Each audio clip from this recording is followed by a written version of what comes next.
Браќа и сестри, додека сите христијани се подготвувавме за прославата на Великден во оваа света јубилејна година, кој ќе се слави во ист ден и на исток и на запад, папата Фрањо повикува сите ние како Христови ученици да го сватиме ова како можност за да направиме решителен чекор кон единство во врска со заедничкиот датум за Великден.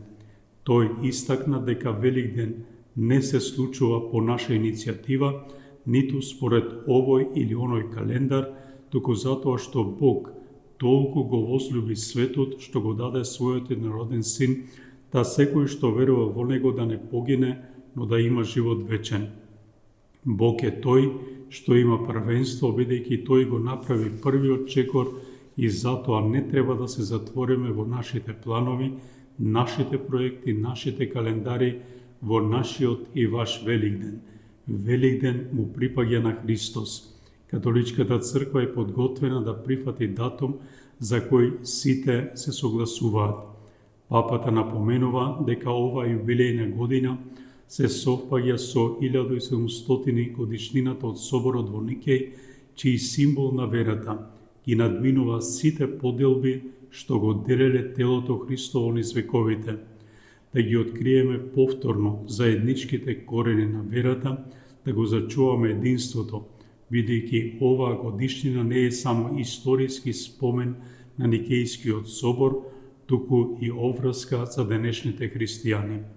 Во оваа јубилејна година до сите нека допре великденскиот повик Христос воскресна надеж наша.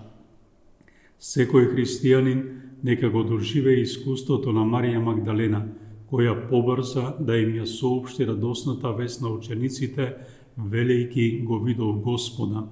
Тоа е средба што го менува животот, средба со единствениот човек кој ни дозволува да ја искусиме сета Божја добрина и вистина, кој не ослободува од злото, но не на површен начин моментално, туку не избавува од него на радикален начин, не лекува целосно и ни го враќа достоинството. Затоа воскреснатиот беше за Марија Магдалена неизина надеж.